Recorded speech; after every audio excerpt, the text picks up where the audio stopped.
magandang araw po sa inyong lahat for our third reading for today. Ayan po nag-promise ako sa inyo, and for our third reading for today, ayan, no? So gusto ko po talaga na bumawi sa inyo kahapon, pero sana naman po sa pagbawi ko ay mapanood nyo naman po lahat ng in-upload ko for today. Wala po kayong nilagpasan. I hope na panood nyo na po yung first reading of the day natin na pilit kanyang tinatanggal sa isipan niya pero pilit ka ding bumabalik sa isip niya. And our second reading is hindi niya mapantayan ang katahimikan na nawala sa kanya nung nawala ka. And now for our third reading for today, tingnan po natin kung ano po ang makikita natin sa third reading of the day today. Yan, may nahalo Okay, pili po tayo ng 10. So 1, 2, 3, 4, 5, 6, 7, 8, 9, and 10.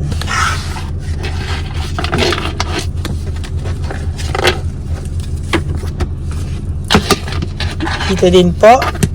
Sana po napapanood nyo bago kayo tumalon. No, sana po mapanood nyo muna. Mas maganda po kasi panoorin nyo muna yung first, second, and third para may continuity, no? Yung continuation po, no?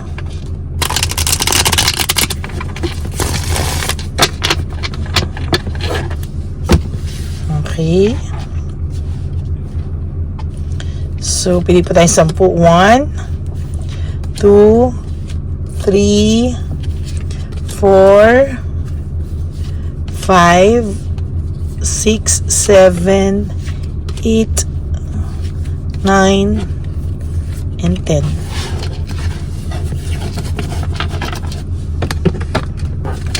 Huwag niyo pong i-skip ito para yung connection natin, para maramdaman nyo rin po na hinuhulaan ko kayo sa harapan nyo. Imagine niyo po na ako ay nasa harapan nyo at kayo po ang aking hinuhulaan. Okay, ano po kaya ang makikita natin for our third reading for the day today? Our first is hard work, diligence, and perseverance. Ginagawa niya po lahat-lahat. No, he is trying his best, really hard para po mawala ka sa sistema niya. Gusto niya po talaga, nagmo-move on po siya from you. Total, nangyari na po ang mga dapat mangyari. Nasaktan ka na rin naman po niya, nagkalabasan na rin po ng totoo, and alam niya po somehow na alam mo po lahat ng katotohanan, na booking mo na rin daw siya. So he's really trying very hard, no, na mawala ka sa isipan niya. As a matter of fact, alam niya po na may mga nagsabi sa iyo, may mga nakarating na sa iyong balita, hindi niya po mapipigilan ng chismis. There's gossip here. So somehow he or she is trying to isolate himself or herself from others, no, lalo na po sa mga mutual friends nyo. Talaga pong pilit po nitong nilalayo yung sarili niya sa ganito,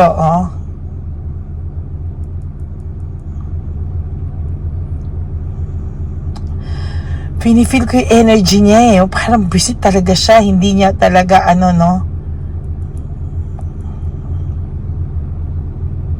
no?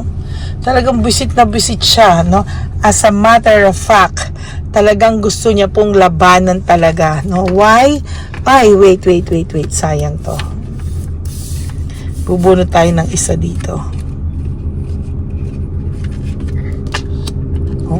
No, alam niya po kasi na somehow nakakarating din sa kanya, may nagchichismis din sa kanya na you are doing good, na sinasabi na okay na siya for whatever reason. Maybe yung taong nakausap niya gustong ipamukha sa person niya na okay ka na okay ka lang at hindi mo siya hinahanap, no? So somehow nung nalalaman niya na okay ka na, sumasama yung loob niya, no? Somehow he wants na hindi ka po hindi ka po sa kanya makamove on, ano? Why? Because pag nalalaman niya po nakaka-move on ka, nakakatakot daw po yun, ano? Parang na-realize niya lang po kasi lahat, or na-realize niya lang po yung halaga mo nung wala ka na po, no? Yung worth mo, yung value mo, lahat ng kabutihan mo sa kanya, na-realize niya lang po nung wala ka na. Oh my God. No, gusto niya pong lahat ng overwhelming na challenges, ino-overcome niya lang daw po, no, pinipilit niya lang daw pong maging matatag, pero to be honest with you po, ayaw niya po talagang mag-move on din sa'yo. Ano? Pinipilit niya mag-move on sa'yo, pero deep inside, parang meron nag-hold back sa kanya na bakit parang ayaw niya pang mag-move on, no? Totally. Kahit yung isip niya gustong-gusto na, ba't may nag-hold back eh? Meron pa rin po kasi ako nakikitang pagmamahal sa'yo dito, no? Someday parang na-insecure siya pag nababalitaan niya na you are starting to feel good about yourself, you're starting to move on, you're starting to adjust. Ayaw niya pong mag-adjust ka. Ayaw niya pong mag-move on ka. Gusto niya po ma-stuck ka daw sa kanya, no? Para na siyang mababaliw daw kakaisip, no? Pag may nababalitaan siya about you na ganyan, naaaligaga po siya. And to be honest, ayaw niya po, oh.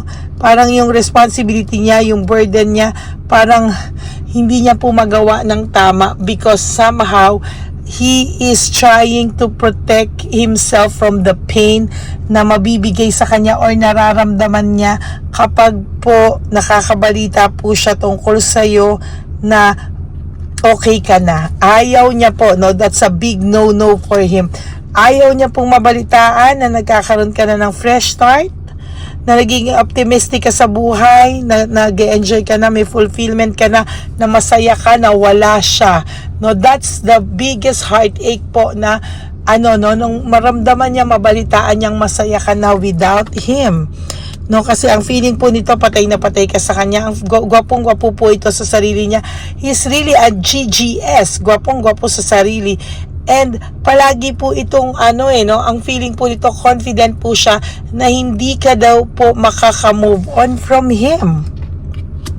So he's really doing his best para mauna po siyang maka-move on sa iyo. Contest, parang gusto niya pong maka-move on agad-agad from you, pero the more na nape-pressure siya, the more na gusto niyang mag-move on, the more po siyang nababack out, the more po siyang yung progress niya po is bumabagal talaga, nahihila niya yung energy. And yun po yung nagbibigay sa kanya ng biggest disappointment, no? Pag nararamdaman niyang walang progress po yung minamadali niyang pag-move on. As a matter of fact, nagmamalaki lang po siya sa'yo. But there's immaturity here and rudeness, no? Talagang dahil sa sobrang gusto niya na po mag-move on, nagiging rude na po siya. Even to some people, no? Na hindi naman siya ganon, pero nagiging rude na din po siya dahil sa pagka-aborido, no?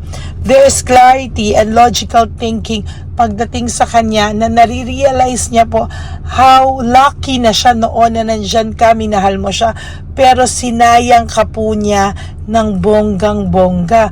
And as a matter of fact, nasasayangan po siya sa'yo. Pero there's confusion. Very, very confused po siya, no? And may brutality akong nakikita dito. Talagang sadista din po ito sa sarili niya, no?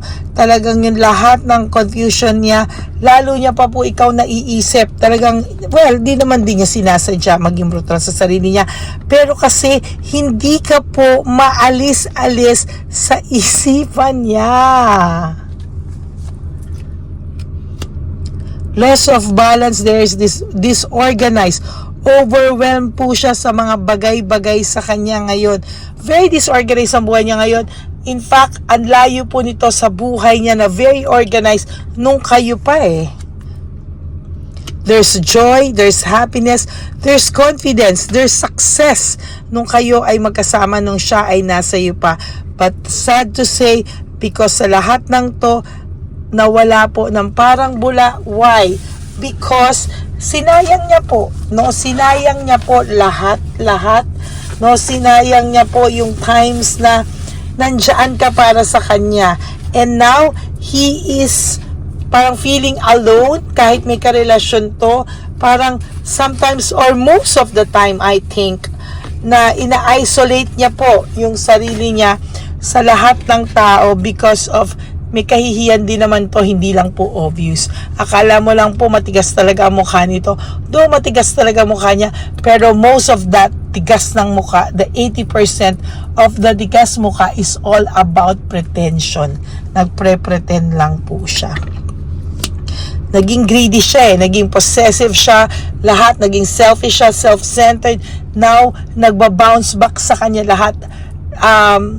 Talagang bumabalik sa kanya talaga lahat. Nagsusearch siya sa panibagong purpose. Naghahanap siya ng diversion. Naghahanap siya ng bagong mundo. Naghahanap siya ng purpose where siya matatahimik. No? Kasi sa ngayon po, panay chaos yung nangyayari sa buhay niya. And hirap na hirap po siya sa ngayon. No? Holding on, fear of change, naging status ko lang po ito ngayon. He is just going with the flow. Pero to be honest with you, ang dami niya pong na-realize nung wala ka. Na-realize niya po lahat yung value mo, yung worth mo na hindi niya pinahalagahan. Na-realize niya yan lahat ngayong wala ka na. And for your last card, a very, very powerful card is about failure. No? Lahat po ng ginagawa niya ngayon is failure on his side. No? This is a short reading but a very powerful. Pinawisan po ako kahit nasa aircon ako. Meaning ganun po yung energy ko. Nag-connect sa energy niya. No? Sobrang draining po yung 11 minutes na nagre-reading ako or 12 minutes na nagre-reading ako ngayon. Very draining for me because kuhang-kuha ko po yung energy ng person nyo right at this very, very moment. Okay? So that is your third reading for the day. I hope and pray na napanood nyo na po yung first and second bago kayo mag-skip dito dahil tumalon dito, mag-jump dito dahil talagang may series po, no? May kwento yung bawat reading 1, 2, 3 for this day. So that's it for your third reading for the day. Na-realize niya po yung worth mo at na hindi niya pinahalagahan nung wala ka na. Oh my God. Ang lalim, nakaka-drain, no? So thank you po. I hope na nag-resonate po sa inyong lahat, and if you do, please give me a like and comment down below para po nagkakakwento ako kayo. I miss you all. One day lang ako hindi nakapagbasa ng comment, but I miss you all. No, ganyan ko po kayo hinahanap-hanap. Kung hinahanap-hanap niyo po ako sa mga readings ko, in fact, na sinasabi nyo sa akin na hindi kompleto ang araw nyo pag wala ako, hindi din po kompleto ang araw ko pag hindi ako nakakabasa ng any comments from you guys. That's how much I love you all. No, to all my Lady Elena friends, family, and subscribers, I love you all from the bottom of my heart. And para naman po sa inyo na gusto nyo po talaga makita if this energy is for you, you can message me sa Lady Elena. Nasa dulo po yan ng ating video. Diyan po ang aking official and only legit FB account. Yan. Diyan nyo lang po ako makukontak. Okay? Maraming salamat po. And please, no skipping of ads. Tulong nyo na po yan sa ating channel. And for those of you who wants to give me a super thanks, I would really love that and be grateful for that. Maraming salamat po. Remember, life is so short. Don't make it shorter by stressing yourself from all the pains and heartaches na binigay sa inyo ng kahapon. Just surrender everything to the divine universe and just let go and let God write your life and love story. I will be back for another set of reading tomorrow po, no? And I hope bago po ako tumalon bukas para sa first reading nyo, sana po mga kapatid, nabasa nyo na po yung reading 1, 2, and 3 ngayong araw na ito. Okay? God bless you everyone.